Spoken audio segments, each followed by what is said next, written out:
And welcome back to the Cover 3 podcast here on CBS Sports. That's Tom Fornelli. I'm Chip Patterson. 52-24. That's the final. Alabama wins its sixth national championship in 12 years. The context of this game, there's a lot to get to here, Tom, but the fact is that moments before we hit record, we were just debating who would win between the last best college football team we've ever seen and this other best college football team that we've ever seen, because Alabama not only, because that's the thing, like Alabama not only was like, hey, we're going to go get the SEC West. You took it from us. They not only said, we're going to go get the SEC. They not only said, we're going to go get the Heisman Trophy. We're going to go get the national championship. But Alabama was even like, no. And LSU, you thought you were going to have time as one of the best college football teams of the college football playoff era? Well, check out this undefeated record-setting season. Look at Mac Jones with how many more yards than Joe Burrow in a national championship game? One more yard than Joe Burrow in the national championship game. 5 touchdowns matches Joe Burrow's performance against Clemson. Devonta Smith, all kinds of records. Mac Jones on the season, FBS all-time record for completion percentage. He also broke Joe Burrow's passer rating, which, shout out to our old colleague Matt Hinton, has been broken. Have you seen this one? It's like 30 times. Well, it's all recently. It's Baker Mayfield. Then Kyler Murray broke Baker Mayfield. Then Joe Burrow broke Kyler Murray. And now Mac Jones, not a Heisman Trophy winner like the others, but certainly worthy with the Heisman Trophy winning receiver, breaks the other. So do you want to get into the nitty gritty of the game, the matchup, or sort of pick up where we just left off in terms of trying to run hypotheticals on what would determine Alabama's greatness in 2020? I don't know.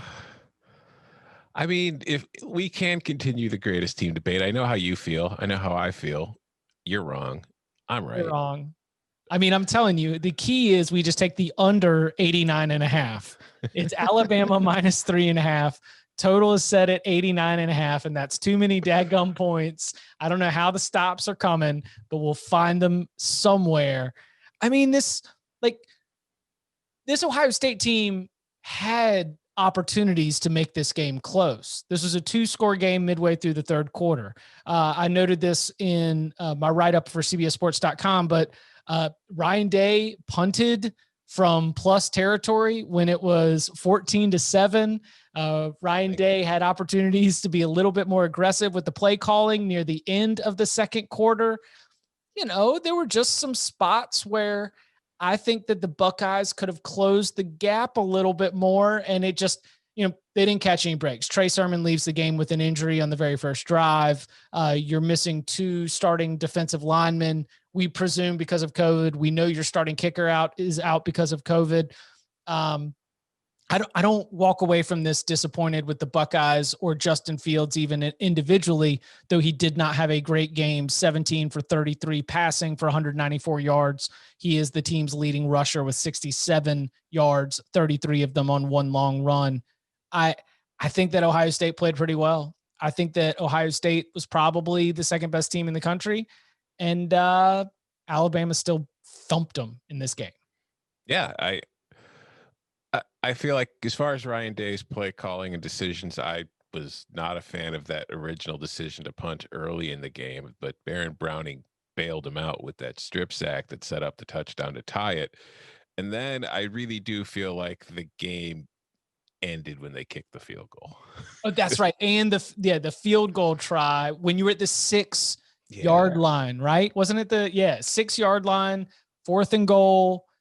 You could have gotten in and punched it in for a touchdown, and you kick a short little field goal. Yeah, like, okay, so maybe if you don't score there, it's deflating for your team's confidence. I understand that argument and what you could be thinking there. It's just still, at least you've got Alabama pinned up against its own goal line, so maybe they'll be a little bit more conservative in their play calling, which might give you a better chance of getting the ball back quickly. Whereas if you kick off or they get the ball to 25, they're going to come out and do the same thing they've been doing. But it's just at that point, it's like, man, I don't know if you've been watching Alabama all year, Ryan, but nobody stopped them. Like, they just go and score any damn time they please. And if you kick a field goal, you're just doing them the favor. You're pretty much giving them a turn to, expand their lead and make it a 2-score game on you. And once you get behind Alabama by 2 scores, like, how many teams are capable of cutting a 2-score deficit against Alabama? It's very difficult to do. And I just thought it was, but you're right. You can't look at this performance and say, oh man, Ohio State, not even on the same level. They don't deserve to be there, because there were moments, like it was after Alabama scored that one touchdown and it was like, okay, game's over early in the second half. And like they started that third quarter with like that 7.5-minute touchdown drive. And you're like, whoo, man, now they're just in death machine mode and they're killing clock. So, you're done. Or sorry, it was a field goal drive. I was going to say it was a 7.5-minute field goal drive. Yeah. Again, kind of brought this like, okay, that was like you said it in the live blog, is like, they're still losing, but boy, that feels like a win for Ohio State there. Yeah, it was a win, but it was also a loss because they took up half the quarter to do it, and you need as much time. And then they respond right away. They go 75 yards in a minute, and it's like, all right, that's right. They're still pretty good. That's still a good team. It's just 3 plays. It was like a Garrett Wilson long pass, a long Justin Fields run, and a Garrett Wilson touchdown pass. And you're like, this is what Ohio State can do. Yeah, and it's just an excellent reflection of what we talked about all year, that Alabama was just different than everybody. Like, yeah, Clemson was very good. Ohio State was very good. Notre Dame was very good, but Alabama beat Ohio State by 28 a week after Alabama beat Clemson by 21, the same Clemson that beat Notre Dame by 24 the week before that in the conference title game. So they're a very, very good team. Not the greatest team of all time, though, Chip. Don't get it twisted. That's still the 2019 LSU Tigers, according to Tom Fornelli. Yeah, but it was, it's weird because it's like I tweeted during the game, you sometimes forget that when you're watching Alabama play, that they are so good that you do tend to forget that the other teams are good too. It's just they're still not in that same stratosphere as what we saw from this Alabama team this year, who really, they kind of pitched a perfect game. They had a couple bad innings against Ole Miss and Florida, but for the most part, they were just, breezing through the lineup, striking out hitter after hitter, painting it on the corners. It was just, there was no stopping. It's like Mac Jones. And like, I like Mac Jones. During the offseason, I was the one who, when everybody like you, Barton, Danny, were kind of like saying, well, Bryce Young's going to take over that starting job from him at some point. And I was like, no, I think Mac Jones can hold on to it. And he did, but it's weird because like Mac Jones threw 464 yards and 5 touchdowns tonight. And he's still, it's like you see him compared to Justin Fields and other top quarterbacks, and he's still not like a sparkling kind of prospect. You know what I mean? He doesn't have the rocket arm. He's mobile, but he's not incredibly mobile. He's accurate. It's like you almost feel like he's like the super game manager kind of prototype, where it's like, all right, we've got a game manager, but we've upgraded him with some new software.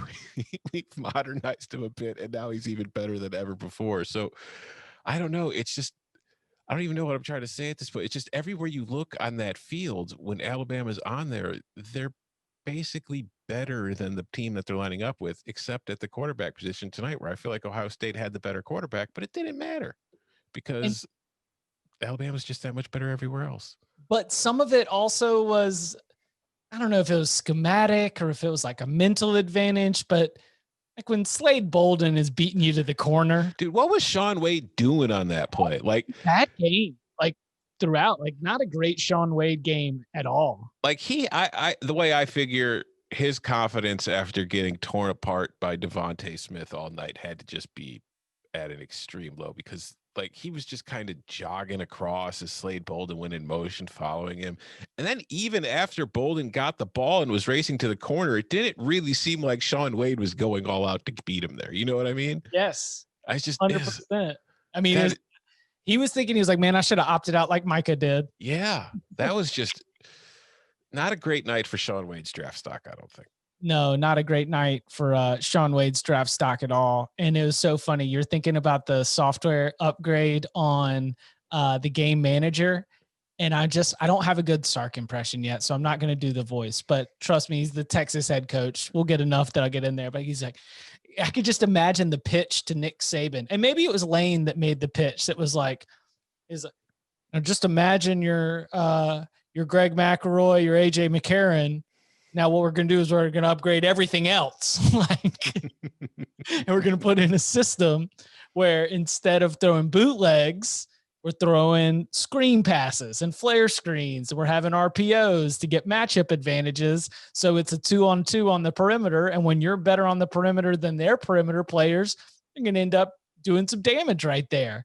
He probably loved the idea of the game manager who also is in a up-tempo spread attack. But Nick Saban, to the credit that I think we have all discussed often on here, to have a record-setting season where you average 49.5 points per game, a new SEC record, to put up 52 in a national championship game, the highest since USC put up 55 back in the into the 2004 season. It is representative. 621 yards of offense, and it's the third time that the Tide went for more than 600 this year. It is representative of his full throated endorsement of being open to innovation.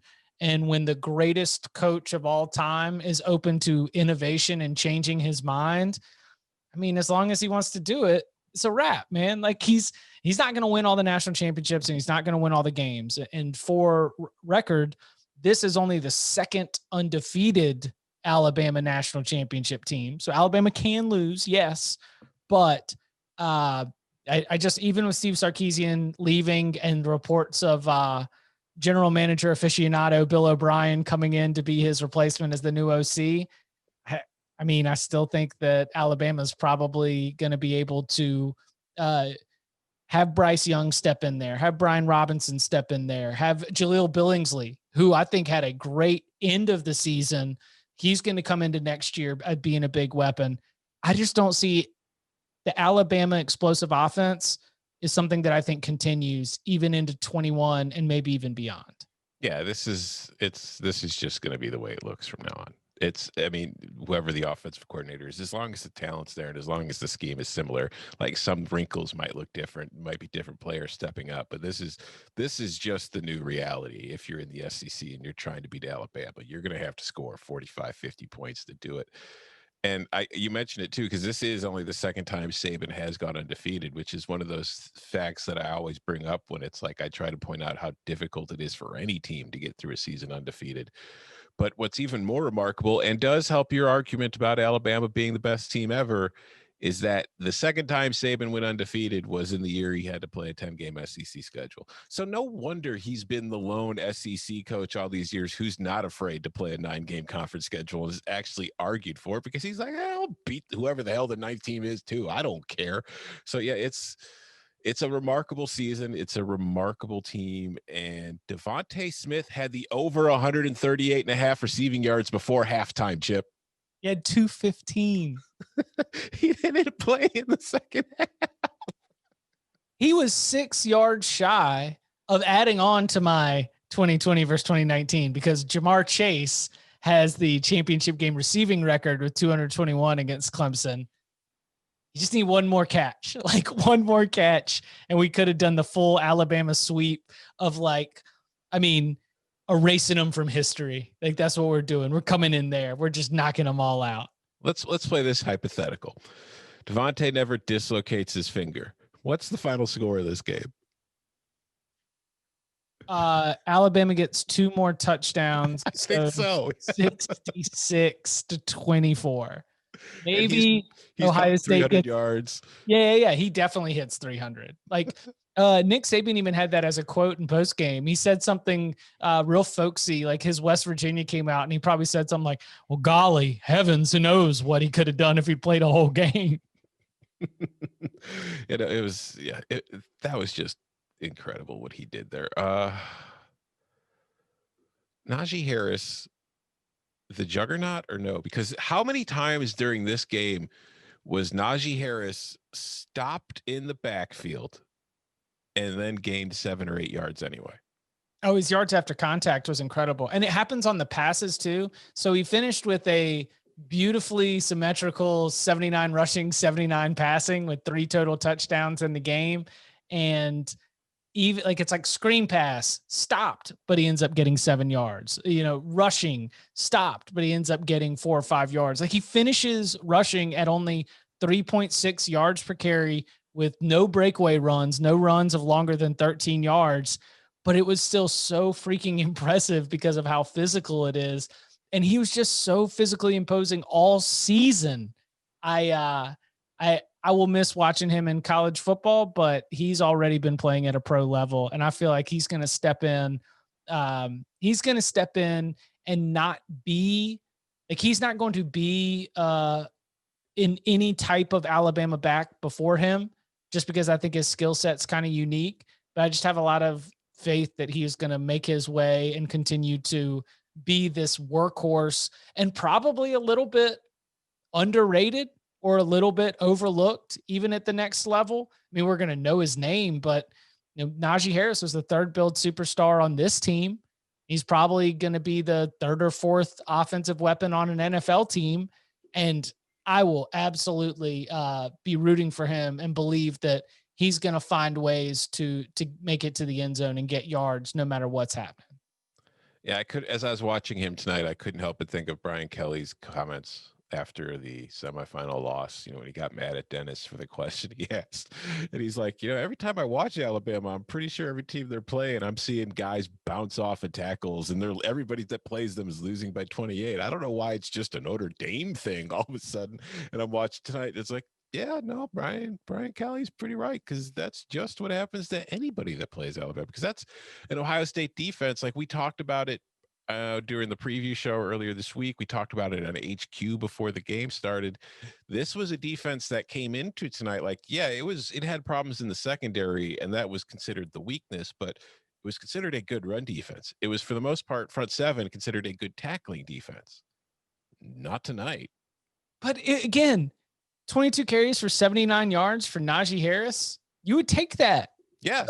No breakaway runs, 3.6 yards per carry. Like that's really, really good. And then look, the Brian Robinson stats that come in there, he had 69 yards on 10 carries. Those are garbage time. Like that was just bleeding clock time. Ohio State's players had mentally done the 1, 2, 3 Cancun, I think, at that point. And I would say that if we're giving out the highlights for Ohio State in this game, I think that Master Teague answered the call. I thought he ran really hard. He just doesn't have the same like explosive ability that Trey Sermon does, at least in terms of being able to like turn a little bit of space into a whole lot of yards.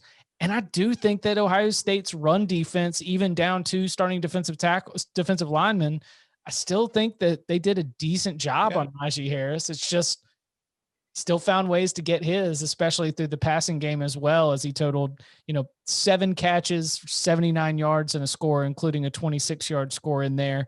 John Mechie, who obviously saw a lot more work after Devonta Smith went out, finishes with 8 catches for 81 yards. I mean, again, we go back, Mac Jones had 464 yards passing, so there's a lot of yards to go around right here. But for the most part, 12 catches for Smith, 8 catches for Mechie, 7 catches for Naji Harris. Like that was a majority of the receptions in the passing attack. And from Shaun Wade on down, it just wasn't a great night for that group. I saw some people doing the thing that they do, especially after games, but especially when they're blowouts. It's like my early 2021 top 10 for next season. And nobody that I saw who did it had Alabama at number 1.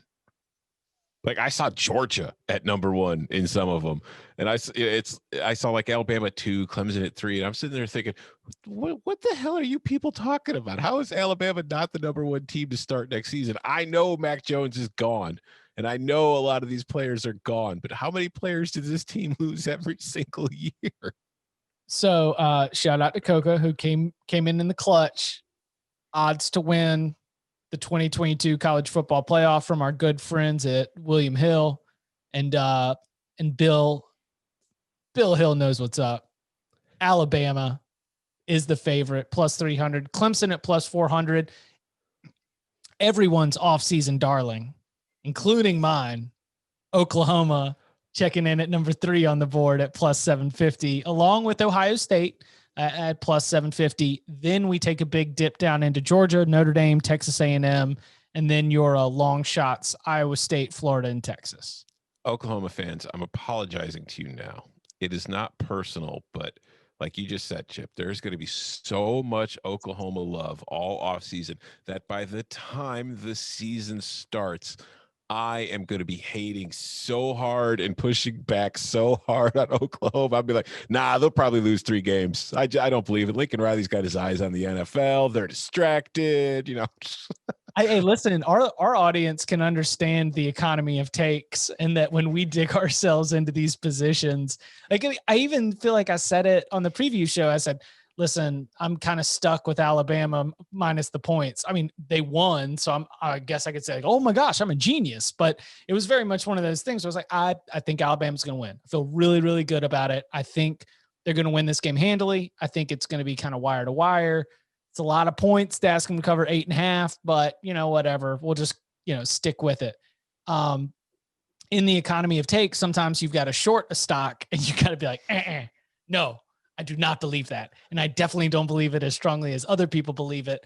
I'm excited because I'll be on the other side of that, because Oklahoma has a very, very comprehensive and well-staffed sports information department that send a lot of emails with a lot of good information.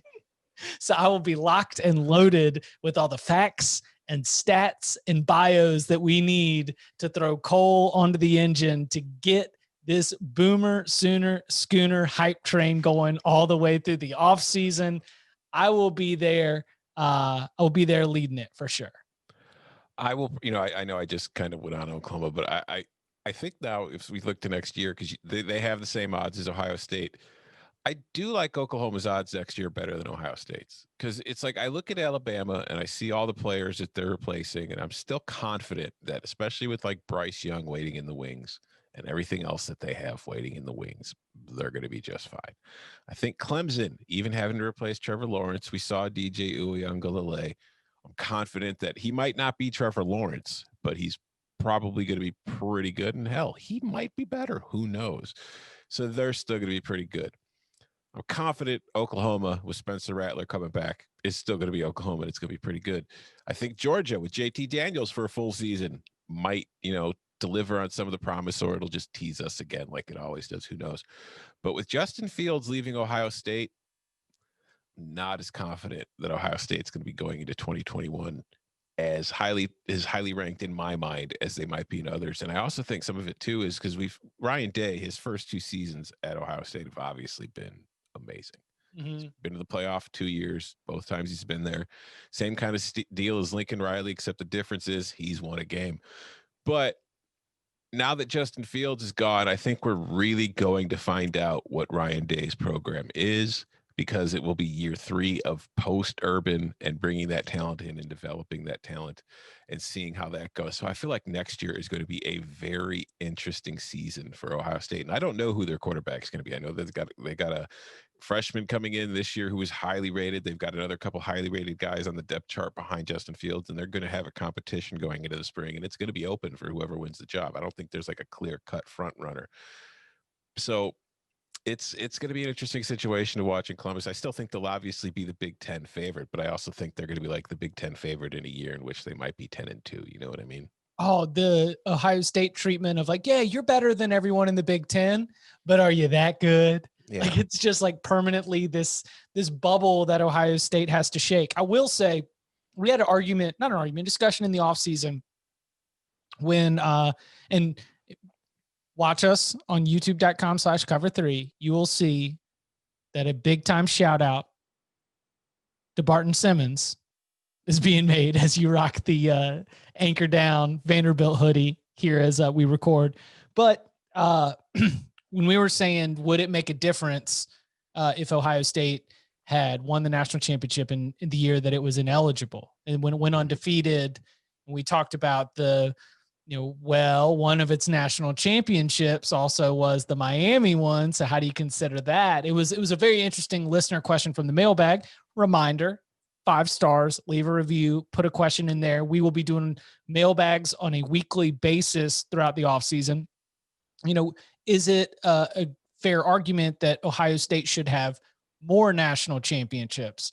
And I brought up the BCS national championships when Ohio State would win the Big Ten, and then they'd show up on the BCS national championship game and they'd lose to Florida. They'd show up and they'd lose to LSU. And I thought that really sort of helped shape a lot of this Ohio State doubt. Maybe I'm too prisoner of the moment right now, or too apologetic because I've followed the team much more closely than I did back during the BCS era. But I don't think this game adds to that narrative. No. Okay. I feel like, and maybe this is, it might be unfair just because now that I'm saying it realistic, because I feel like Mac Jones, as good as he is, and as much as I like Mac Jones, and I think he's going to have an NFL career, I don't know if he's going to be like an above average NFL starter, or if he's just going to have like a very solid career as like a backup or low end starter or what. I know Mac Jones isn't the best quarterback Alabama's had. And I think that there's a very good chance Bryce Young could surpass Mac Jones as a quarterback in Tuscaloosa. Justin Fields is probably the best quarterback Ohio State has ever had. And I don't know, like CJ Stroud is the third-ranked quarterback in the 2020 recruiting class. He's one of the guys competing for the starting job with the Buckeyes next year. I don't know if CJ Stroud's Justin Fields. I don't know many guys that are Justin Fields. And I think that as we've seen and as we talk about, you need that guy to compete for national titles. You need the elite top end guy who's going to be a top 5, top 10 NFL draft pick kind of guy if you're going to win national titles these days. And I don't know if CJ Stroud's that guy. I know Justin Fields is. So that's where I kind of worry that we might. I think if either of these two teams is likely to suffer a setback next year, I would say Ohio State's more likely than Alabama, I guess is what I'm saying. Who in the SEC is the biggest threat to Alabama heading into next season? Oh, man. I think it's so stupid. I feel stupid saying it, but I do think Georgia. I know, like I just said, they tease us every single year. But I do think if JT Daniels is starting the entire season and healthy for Georgia this year, they might have won the East, or at least they would have been a much more dangerous team, and they would have been in consideration for a playoff spot later in the year. And I think if he comes back, or he is coming back, but I think if he's the starter and he gets a full off season of practice in their spring practice, all that kind of stuff, and heads into the year as the unquestioned starter, then with a new offense built to take advantage of what they have at the receiver position, at the running back position, at the quarterback position, and then you put that with their defense, that is a threat. It's also still Georgia, and it seems like they're perpetually doomed to disappoint us and to disappoint themselves. But I think they're still a huge threat. I think Florida, again, Kyle Trask had an amazing year, but I'm not convinced that you can't replace Kyle Trask. I think that, Florida has a lot of talent on there. I think the losses at receiver will be more difficult or more of a challenge to replace. But I also think Florida's defense can be better next year too. And if Florida's defense improves, I think that takes them up a notch. Texas A&M, interesting. LSU, Yeah. I don't think LSU is as bad as they look this year, but I don't know that they're going to improve enough to really be a difference maker. Auburn, I don't think is going to be much of a challenge next year with Brian Harsin in his first season. Vandy obviously is somebody to consider. That's a real factor. A real factor in the SEC championship race. You always have to take Vanderbilt seriously. I like the head coaching hire. I like his presence. I like the way that he has built out that staff, not just the assistant coaches, but really everybody in that facility. Mm-hmm. They've just really spot on, sharp staff right there. I think just bright future ahead for the Doors. Mm-hmm. Oh, for sure. Probably. I mean, I'm thinking 10 wins minimum. I don't want to put too much pressure, but I think 10 on anybody wins. That works there. Yeah. But I just want to let them know in case they want to. Hey, listen, Missouri. Hey, Alpha Nerd. I know you're listening. I know you're going to beat Vanderbilt, but outside of Missouri, I don't know who's beating Vanderbilt. Missouri will beat Vanderbilt, but that'll be it. Yeah, maybe. I mean, that's probably the game of the year right there. But no, I think that Alabama's still obviously clearly going to be the cream of the crop again in that conference. But if you look at, that's the thing, like you look at the Big Ten, if we talk about Ohio State taking a possible step back, I don't know who the Big Ten team is that's going to step up. Maybe it's Penn State.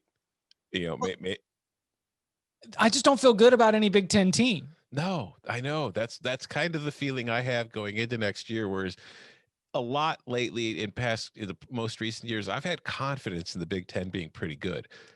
I think next year is probably going to be a pretty, not bad, but bad for the Big Ten kind of year. So I think that's because of the season. I'm willing to give some forgiveness in my analysis, at least in terms of comparing it, because we got less games. They were all messed up with the starts and the stops and the cancellations and the rescheduling.